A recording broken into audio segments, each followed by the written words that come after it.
It's another week and another controversy at OpenAI.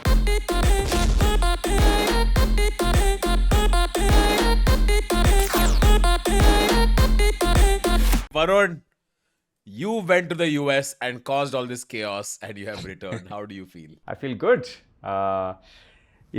Somebody was saying the other day, I was reading this on Twitter. Twitter is awesome now, right? Like, I mean, it's not good to be involved in drama, but like looking at drama from like a third party perspective is very interesting because a lot of it is going to be untrue. And nowadays people don't even care if something's untrue, right? Like with Google, people are using inspect element on their computers and just changing what generative AI was saying. They're saying random stuff. And people were reacting to that saying, haha. And people knew it was fake. Like today, we've entered a world where you can actually put out something fake and everyone knows it's fake, but they're still reacting, with real reactions, right? It's the weirdest thing. I always thought people really cared about the truth, but they don't. And part of that story was, Scarlett Johansson coming out and saying that, OpenAI stole my voice. And it turned out later that OpenAI did not steal her voice. Sam Altman had already picked up a voice artist much before Scarlett Johansson came in, and she happened to sound a little bit like Scarlett, and that created like internet. Wait. What was this fake thing? Wait. I think even I have missed this. Yeah. So what happened is GPT-4o during their announcement. I know. No. Hang on. I know. Correct me if I'm wrong. Okay. GPT-4o announcement. They had a voice feature. One of the voices was called Sky, which sounded like Scarjo, which is Scarlett Johansson. A few days before 4.0 launched, Sam Altman tweeted out Her, which is a reference to the movie Her, where I think it was, I don't know who it was. Was it Joaquin Phoenix, the actor who falls And Scarlett Johansson. And Scarlett Johansson. Scarlett Johansson plays an AI voice assistant who he falls in love with. And that voice assistant is very like personable, amicable, likable, very fall in love withable. And that movie became really popular. And so many months ago, OpenAI and Sam Altman reached out to ScarJo, asked her if she'd like to be the voice. She said no. Then a few days before launch, he tweeted out Her. Then the thing came out and it sounded like her. And then apparently she came out and said that, hey, they reached out to me. I said no, but despite that, they've used a voice that's very, very similar to mine. Then Sam Altman came out and said that, hey, hang on, you said no, we did not use your voice. We went out and found another actor to do the voice, an anonymous actor. They don't want to reveal who the person is. But a few days before they released 4.0, they again reached out to ScarJo and they said, hi, are you sure you don't wanna be a part of this? And she said, yeah, I'm sure. Okay. So a couple of things here makes me very sus of OpenAI. Okay. One, hey, the voice does kind of sound like ScarJo. It does. Like, let's do a comparison of Her. This is Her, ScarJo's voice in Her. And this is what they used. Okay. It's similar-ish. But you can have similar textures. Well, right when you asked me if I had a name, I thought, yeah, he's right. I do need a name, but I wanted to pick a good one. So I read a book called How to Name Your Baby, and out of 180,000 names, that's the one I like the best. Ah, I see it now. You wrote down 3x plus 1 equals 4. Second, him tweeting out saying Her a few days before. Like, that's like a guilty thing. Third, a few days before you release, again, you reaching out saying, hey, are you sure? That's kind of sus to me. Like... And after all of this, they're not telling me whose voice it is. Just tell me whose voice it is. It's easier if you just tell me whose voice it is. They've done this whole thing where they've reached out to an agent. Someone's done an independent verification saying that there's an agent who has said that, yeah, it really is another actor, which is not ScarJo. The whole thing seems kind of sus to me. It's like Sam really wanted ScarJo and she said no. So he's like, how you can say no? Now you see what I do. And he still did it. So it feels kind of sus to me. And I think if this goes to court, I think ScarJo has a good chance of making some money. As someone on the All In podcast said that, it's very possible that ScarJo ends up owning more of OpenAI than Sam Altman. To summarize it, you could say क्योंकि Sky भी कभी Scarlett थी. Yeah, very bad. Very bad. So, dude, okay, so I can kind of like, I can give you a brief of what I think the thinking was like, right? None of us were there, so we don't know. But like, dude, tech guy thinks it would be really cool and really culturally relevant to get the person who did her to also be a voice on OpenAI, and like sort of like when they announced that the internet's going to go wild, because Sam's also a marketing genius, right? One thing we've learned over the last few years, actually he's more marketing than he is technology, right? So he knew that doing something like this would make all the news people go, oh my god, they got the actress of her or whatever. But unfortunately, the data, when revealed, said that they had gone to a different actress before Scarlett. That's really? the weird part. Yeah, that's the weird part. And that's why everyone was like, yo, are you guys going to apologize to OpenAI now? See, that's the weird thing, right? Like, everything is so messy in backrooms of a startup or a company, right? Like, things Hang on. happen. Can you explain that part? What data came out that suggested that they went to a different actress before Scarlett? So if you Google now Scarlett Johansson and you go to news, there is this thing. Yeah, I know what you're saying. They records show that they haven't revealed who the person is. Yeah, because imagine that person, right? Like suddenly you have so much media attention, your career's down in the dumps, your entire thing is like, oh, you sound like Scarlett Johansson. No voice artist would want that association. So I'll tell you what the thing was. Here it goes, right? So Krishnan Rohit tweeted this, and it seems to be an excerpt which says, but while many hear an eerie resemblance between Sky and Scarlett Johansson's her character, an actress was hired in June to create the Sky voice, months before Altman contacted Johansson, according to documents, recordings, casting directors, and actress's agent. The agent, who spoke on the condition of anonymity, citing the safety of her client, said the actress confirmed that neither Johansson nor the movie Her were even mentioned by OpenAI. The actress's natural voice sounds identical to the AI-generated Sky voice based on brief recording of her initial voice test reviewed by The Post. The agent said the name Sky was chosen to signal a cool, airy, and pleasant sound. So yeah, like, it just goes to show, right? Nobody knows stuff, and that's why I said, like, today on the internet, you can just put out any fake. Like, some guy tweeted something saying that there's no consumer demand for AI at all, and it's all like dudes making us pushing this technology on us. Like, people are just ignoring evidence and facts, and anybody who just has a feeling that, yeah, maybe it's true, maybe OpenAI is bad, Sam Altman is bad, they retweet and like anything. So the internet has become, I keep saying this, it's become post-truth. Yeah. Like in this particular case, everybody like OpenAI is the big bad corp that screwed over an artist. But I really think that Sam needs to tweet lesser. Yeah. This. Okay, tell me something. If they really did not intend to make it sound like Scarlett Johansson, why have they issued an apology and taken the voice down? Simply, they're reacting to the audience. That's the problem, right? Like, eventually when the noise gets so big, you have to react. You have to show that, okay, yeah, we'll do something. Yeah, but you're open at this point. Like, how much more do you have to see around you for you to learn that the mob's gonna come after you either way? Like, to me, the response to the thing is what's making me feel like, okay, you probably did it.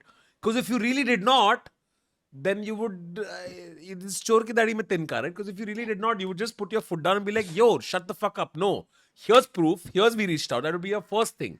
Not to take down the voice, which I feel like was a bad PR move. They should not have taken down the thing and said sorry and etc. Like, don't tweet her for starters. If you know that the voice is kind of like her. Yeah, but think about the scale that you're at, right? You're going to piss off somebody no matter what. Anytime you try to do some culturally cool thing, there's also like a 5% chance it blows up and doesn't work out. And now everything is blowing up for OpenAI.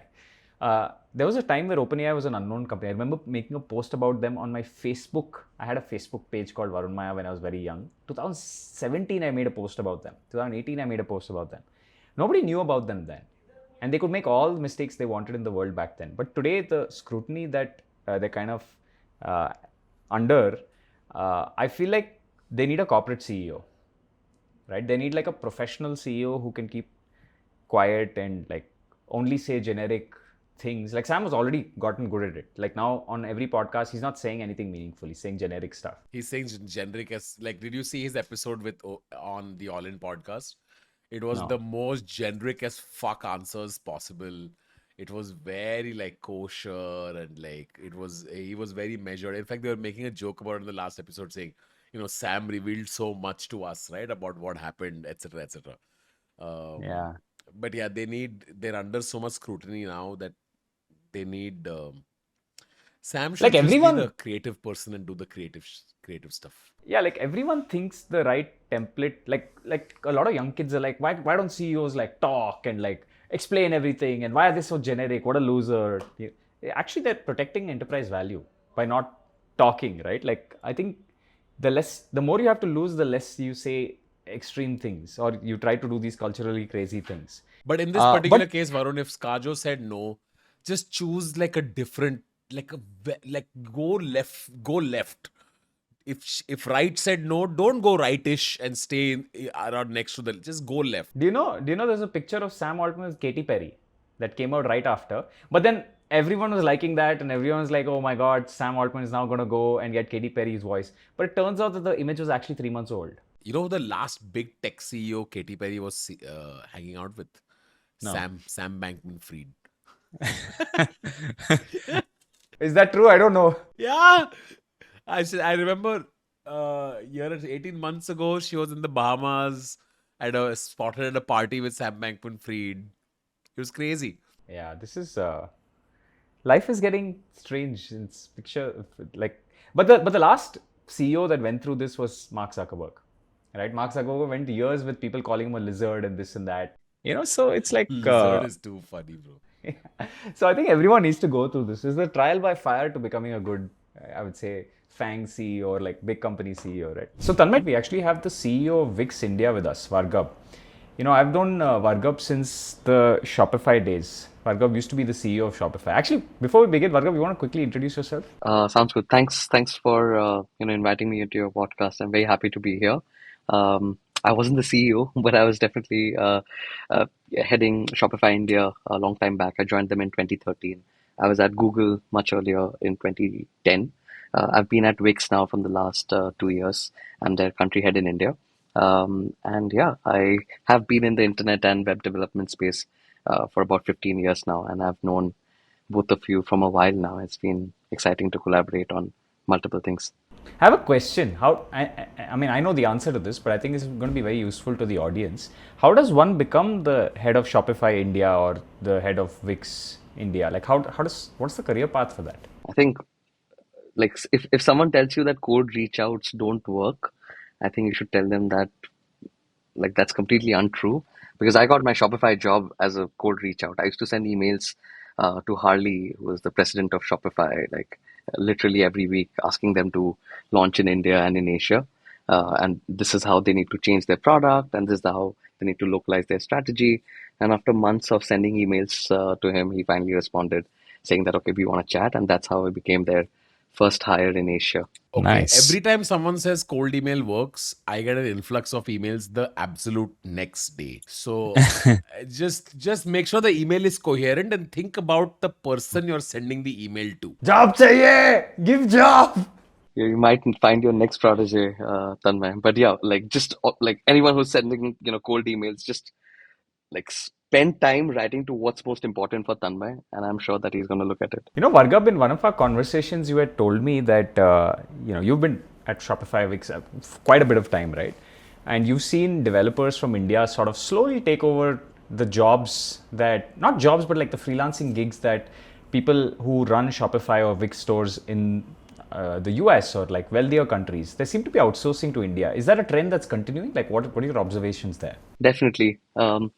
So this is a trend that I've seen across the last 10 years, but this is a trend that started right in the early 90s when you saw companies like Wipro, TCS, Infosys become these giant IT houses where all the largest enterprises across the world would use these service houses to get stuff done. And that has now been democratized of sorts. So now you see the small and medium-sized brands from the US, UK, Australia, Canada, most of the developed markets, outsourcing to Indian developers. Whether these could be very much like indie hackers, five friends coming together, running a dev shop, building websites, building custom applications, and making tens of thousands of dollars every month. That is so common right now, and it's not just like in Bangalore. Ahmedabad, for example, has got probably lakhs of engineers who don't pick up jobs. They just run these dev shops and they cater to clients across the globe, like smaller cities, Indore, Lucknow. So I think this is a trend that we are not just seeing in places like Bangalore, Bombay, Delhi. It's across India where developers from towns cater to very large businesses in the US. There's a little funny story that I would like to share. There's a very popular footwear brand. Wouldn't mention the name, but they were mentioned on Wolf of Wall Street a couple of times. So they had outsourced a lot of their website development maintenance to the set of developers in Punjab, in a village in Punjab, and those guys used to get paid like close to $175,000 a year. And with that kind of money in a village, you can literally live a king's life. So earn in dollars, spend in rupees continues to be the Indian dream. And we see that in here as well. So India is definitely the developer hub for the world. How are they getting projects though? Like I understand why it's beneficial for a US company or some store in a Canada to like outsource to an Indian developer, but how are these Indian developers getting the projects? I assume like picking up the projects would be a challenge. Like how do you build trust, all of that? Right. So first off, most of these agencies started acquiring clients through portals like Upwork, Fiverr, etc. Then they realized the importance of organic traffic. Then they started spending more on content and tried to get leads organically onto their website.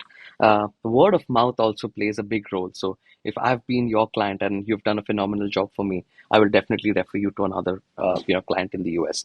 It's the only bridge sometimes that one needs to cross is the trust, because you're not in the same time zone as them, and you need to make an extra effort in terms of communication, like regular communication, immediate communication. Don't be silent. You need to get jobs done fast and in an affordable way. Quality is why we are chosen over a lot of Eastern European countries or a bunch of Southeast Asian countries as well. So I think if you stick to those things, you'll continue to do well. But you know, I think at least when it comes to building apps, all these developers, I'm sure this will be the earliest adopters of tools like ChatGPT, and I I mean I'm sure many of these devs are like the most AI aware devs, right? Like, or at least using AI in their workflows because they actually have some amount of free time because they're freelancing. They have some amount of free time to learn or just play around with like a GPT or a Claude. Do you see that often? I think we are yet to see it largely in the web development industry. I think there's still a lot of adoption left to happen. In fact, it's very preliminary right now. Some things like whether it's writing boilerplate code or debugging or testing, some of these things are being done with the use of AI. But I think there are two key things, right? Developers need to stop looking at AI as a threat. They need to look at it as a companion to help them become more productive and be more efficient. I think that is a shift that needs to happen in mindset for all developers. And the first version of your output can be way faster with AI, and the quality of your work also can be way better. So think of it this way: most products like Wix, they have made 80% of what clients need plug and play. So whether you run a restaurant, an e-commerce business, if let's say there's a stand-up comic who wants to have an event and wants to have, let's say, a seating map builder, just the way Book My Show has it. You want to have, let's say, the front seats to be more expensive and back seats to be, let's say, more, probably cheaper. That's a plug and play solution that Wix has already built. Now it can be 100%. Seriously? Yeah, yeah, absolutely. So if you just Google Wix seating map builder, you'd see the seating map, that anyone can use, and the landing page, the entire process of booking tickets becomes way faster. So Now, having said that, what developers love most is the ability to customize, personalize experiences for clients as much as possible, so that the entire experience for their buyer doesn't seem to be templatized. People hate templatized flows, right? And that's what developers are good at, which is creating good custom flows. And that's what platforms like Wix have been doing. We launched a bunch of products like Wix Velo, which allows you to do full stack development. So developers can not worry about the hosting side of things, just focus on the applications, what are the problems that it needs to solve, focus on the UI, and let's say the output would have taken probably 3 months for a developer if they were to completely do it custom.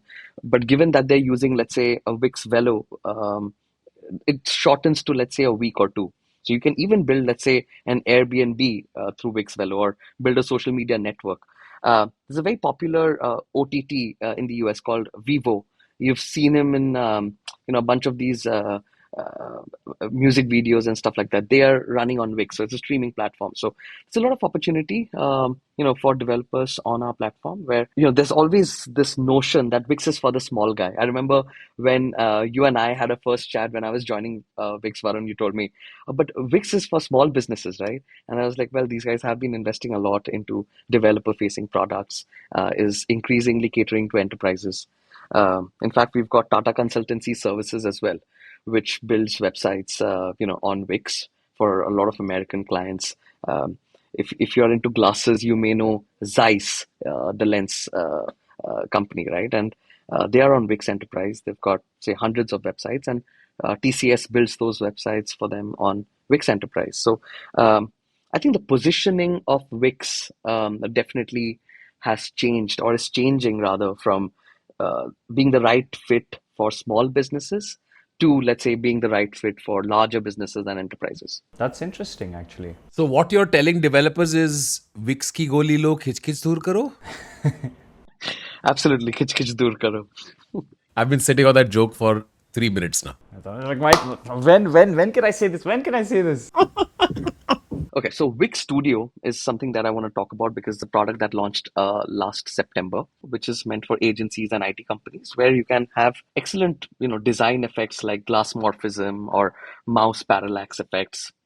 Have very customized navigation menus, which have, let's say, images, etc. In without writing many lines of code. And I think what Wix Studio has done really well is it's shortened the go-to-market time for clients. The entire point of clients outsourcing to an agency or a freelancer is for them to move fast, because they don't want to hire, train, and then deploy. It's and you'd rather have it as a variable cost than a fixed cost. Absolutely. And that is exactly what Wix Studio is doing. Like, it's just reducing the go-to-market time even further. And it's also giving the ability for developers to customize the websites as much as they want. And like, just another thing, we shouldn't just be talking about services, because India's increasingly becoming the hub for people to develop products from India, but sell those softwares to the world.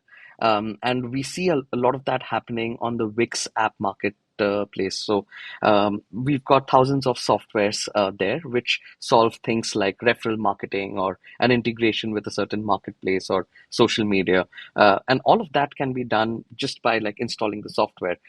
I know, a bunch of our common friends, Varun, have sold companies for like $20 million, $30 million, simply by building these small softwares which solve a problem really well. And probably that problem is being faced by 100,000 businesses across the globe.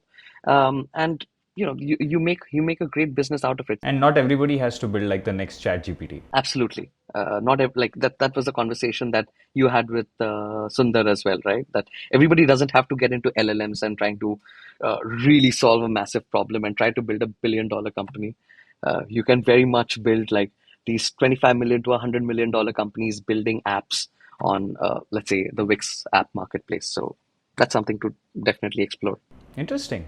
Given that Wix Studio was launched 6-8 months back, and the product has been doing phenomenally well, India has actually turned out to be the number one market for Wix Studio. So our developer conference happens from a developer and agency perspective. And usually this conference happens in New York every year. This year it's happening in Bangalore. So we've got the entire leadership of Wix. We've got a bunch of cloud architects from Google. We've got you and Tanmay, myself, a bunch of other folks who are from the tech industry, sharing their expertise on how do you, build in the web development industry. How do you use artificial intelligence to make your, work more productive or more high quality? So, great opportunity for developers to attend this conference. It's on the 29th of June.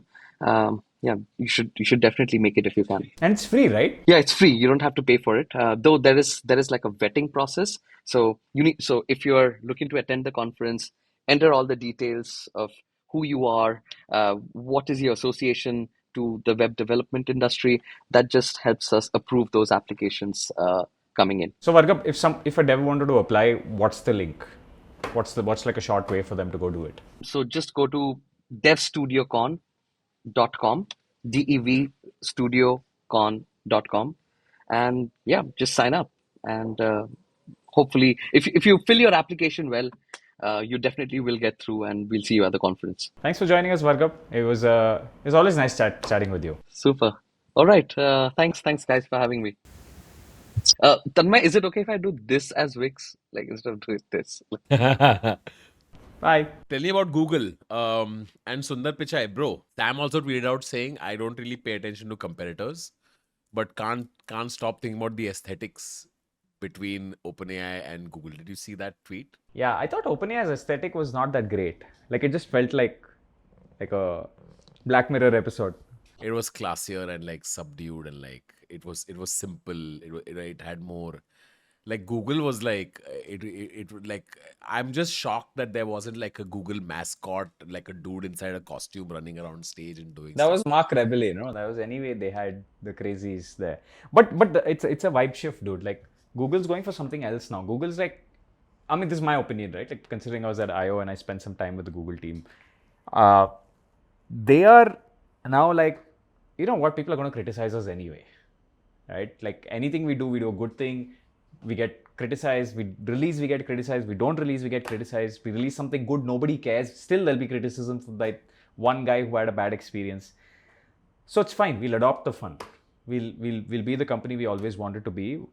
And I asked Sundar that question as well, right? Like, it seems like now Google is like shipping publicly, even with all the mistakes that are coming out.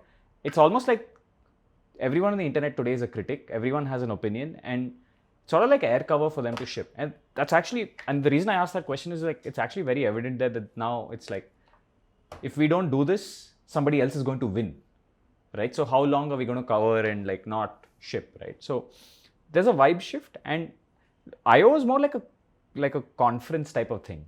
Like I/O is more like it's somewhere between a conference and a music festival. And lots of like AI creators were there, lots of engineers were there. Like you'd meet a lot of people. OpenAI, on the other hand, was like a closed door announcement event. And also, if you don't think about competitors that much, why did you put your announcement date one day before I/O?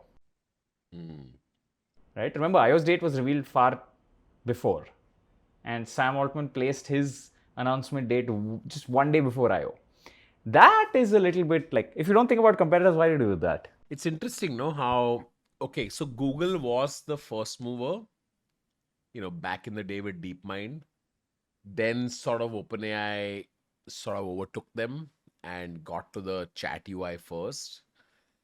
And now almost it's like Google's the underdog compared to OpenAI. And now OpenAI has to fight with Google. It's a very interesting, like I don't know who's the underdog and who's the overdog. Like, I can't tell now. But what a statement, Google being the underdog. That's like, yeah. But I'll tell you one thing. I mean, Google's not the underdog. Like in the sense that it's Google. They have like ChatGPT has somewhere between 100 and 200 million users. Google has like billions of users. Every person with a phone, like an Android phone or even a iPhone, has some Google exposure or the other, right? From Google Maps to like anything. Like, so they're not the underdog, but public perception wise, because they became the underdog, it just gave them like a lot of time and energy. And also, like, you need a crisis inside the company, some red alert inside the company to focus on war, right? Otherwise, you get caught in petty politics. And like, the best thing about OpenAI is they reinvigorated the giant. Like, and it almost like one of the questions I really want to ask Sundar after watching IO, but I removed it, was this looks like a rerun of The Empire Strikes Back. So As in, it's like I've not seen Star Wars. nothing. It's just like, you know, it's a company with immense resources just getting focused again, right? And striking back and saying, you know what, we'll do images, we'll do text, we'll do video, we'll do audio, we'll do everything. They went after everything, right? They're going after everyone from Perplexity to like text to video in form of Sora to like Runway and Pika, and like, you know, they're doing the music stuff. That's going after Suno. So it's like you don't like that. It's all out war in a way. Yeah. So I think it's nice, but at the same time, I can't help but feel like in general LLMs are getting commoditized. Like in general, it doesn't matter who's building the AI stuff. Like we've covered this for a year, right? Like more than a year now. And it feels like every week there's something new, there's a new tool, and nobody really has any loyalty to any of these companies. Like between you and me, like, do we care which music model is the top one? We'll just use the top one for our needs. But there is loyalty to a Justin Bieber. And whether Justin Bieber uses tool A or tool B or tool C, it doesn't matter. Like, it's slowly starting to become apparent to me that maybe the money will be made by the people who can generate the most loyalty, and they will use the tools. So it feels like tool using is much more profitable than tool making. Dude, tech is not the moat. Tech is not going to be the moat. Brand could be a moat. Regulations could be a moat. And distribution. If you have Google search and you're coming on Android on your phone, like, that's your moat, right? If you own YouTube and you can, you know, activate as many creators as you want at will, that's your moat. And at some point, my opinion is that OpenAI and Anthropic and all the others will realize this, and they're going to then start having to build out the relationships, because they'll have to go and do this the way traditional. They don't have Google's distribution, so they'll have to do this the way traditional companies They have Microsoft's distribution. Yeah, but Microsoft's distribution is like, it's very odd. Like, I don't use Copilot on Microsoft.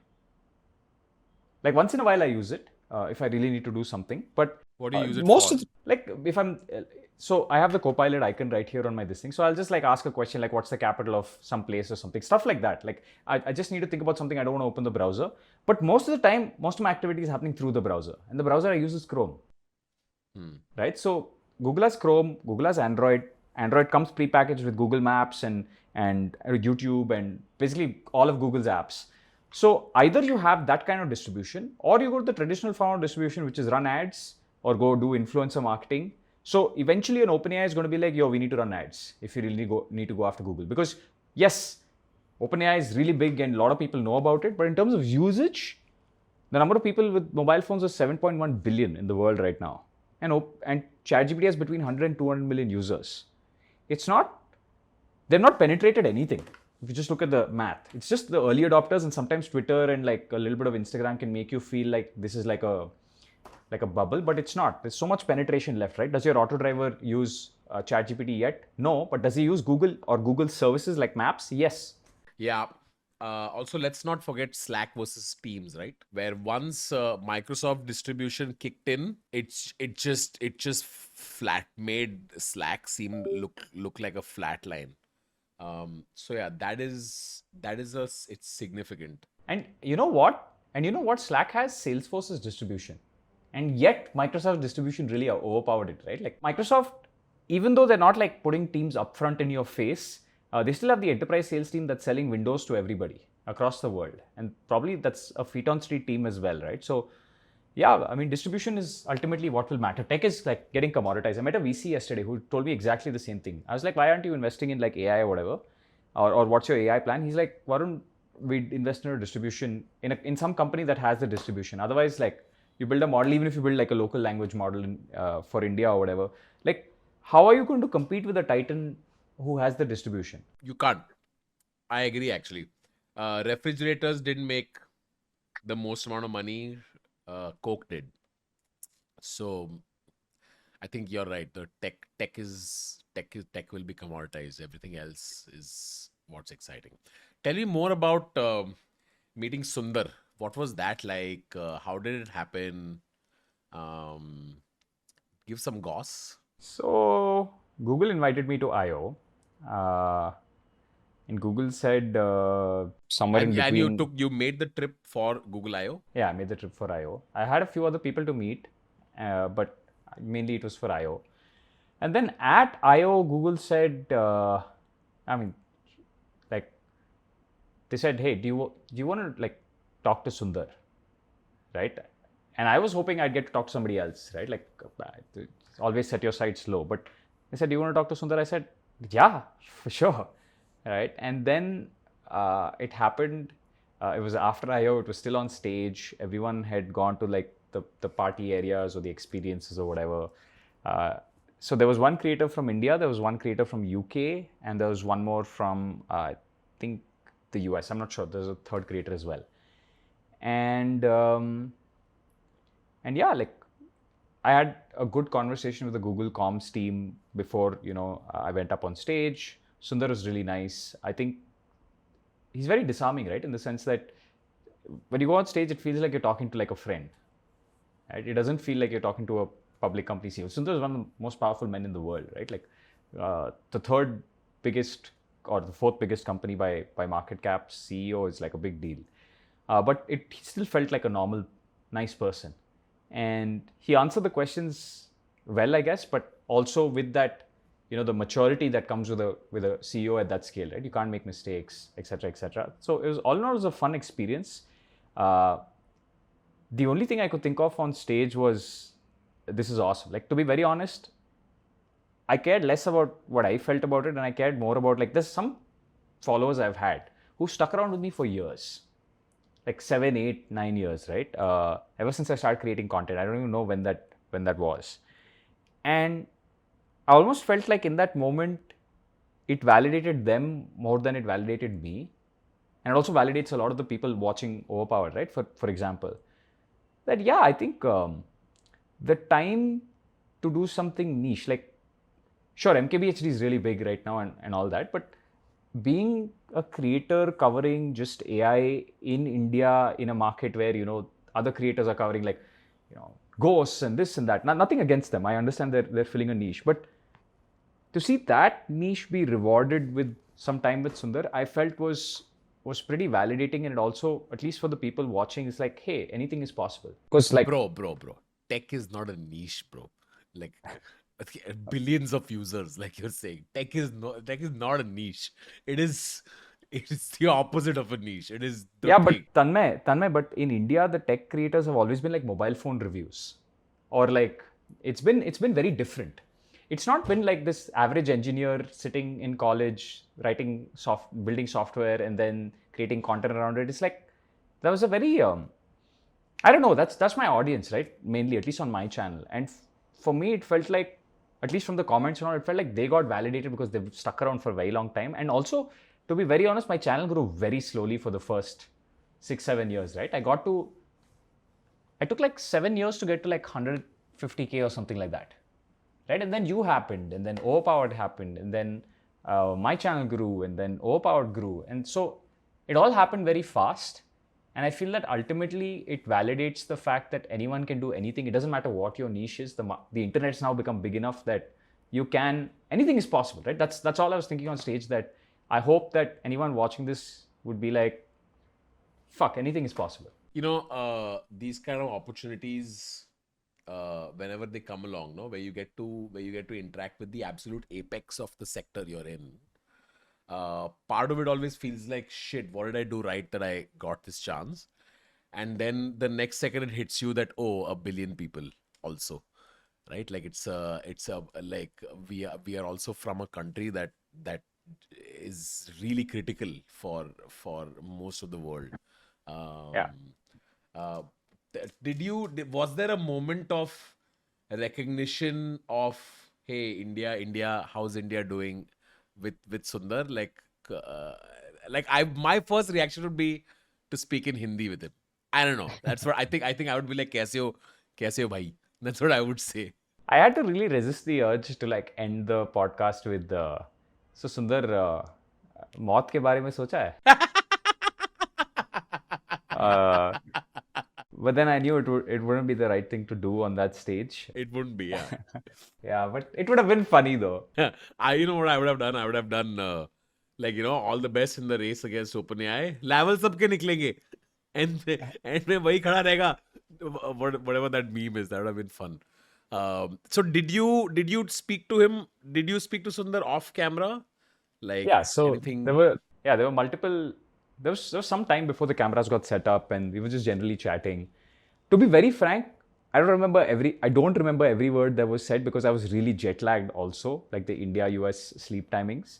But all I felt was, that's what I said, right? Like somebody said this, I think Maya Angelou said this. Nobody cares what you said or what you did. Like eventually they care about how you made people feel. Right? So I just felt, I remember walking on the stage feeling like, okay, this was a nice interaction. There was no air around it. There was no it's not like supremely corporate. It was friendly. It was like one of the things that I think is something that if people are watching this, they should really, take away is that it's normal. Like when I went up on stage, the stage is not like some crazy stage. It's a normal stage. Sundar is a human being. He's wearing regular clothes. The people around him were also wearing regular clothes. And the conversation was pretty regular. So like it's people sometimes in their head think that the gap between like whatever bazillion-dollar company and where they're at is like huge, but ultimately it's just human beings. Yeah. Anyway, There's a new Google project called Starline. yeah, what does it do? So Starline is it's like Google Meet, but on a physical device. So it's got this like screen, which is a light field display, and it's got a bunch of cameras. And so I didn't know what Starline was going in, by the way. I'd never even heard of Starline. And they said, hey, you'll get to try Starline tomorrow. I said, cool. And then when they got me into the room, there was just two Indians there, right? Me and Technical Guruji. So I was technically the second creator in India to check out Starline. They put me in the seat, and then the guy went to the other room. Okay? And then immediately he appeared on screen. And dude, the screen is almost like see-through. Ah, okay. Like, so it feels like there's a full real size human, like, the like a hologram, but it's not really a hologram, and it's 3D. There's a depth map. So if you move around, you can see like the body is volumetric. You can see around the body. Ah. So that seems very cool, actually. I Yeah. just saw the video, yeah. That seems very cool. Did it feel like a better way to engage, the better way to do meetings than having a giant thing on your head? Yeah. Dude, if I had to compare like Vision Pro or even the Quest versus Starline's better. The only thing is I don't know how expensive it'll be. I don't know how expensive light field displays are, and you can only see one other person. Usually Google Meets are not just one person. There's like 3-4 people. So what, are you going to buy multiple devices? So I don't know about the logistics yet. I don't know how the cost will actually play out. But it's very interesting to just look at another person and see them face to face. Like right now we're on Zoom, but we're not really face to face. Like it doesn't feel like a real experience. But imagine if I was on your tabletop and I just appeared as a 3D avatar on your tabletop. That is, and without glasses, light field displays are really cool in the sense that they're able to create what you'd see in a VR headset, but in the real world.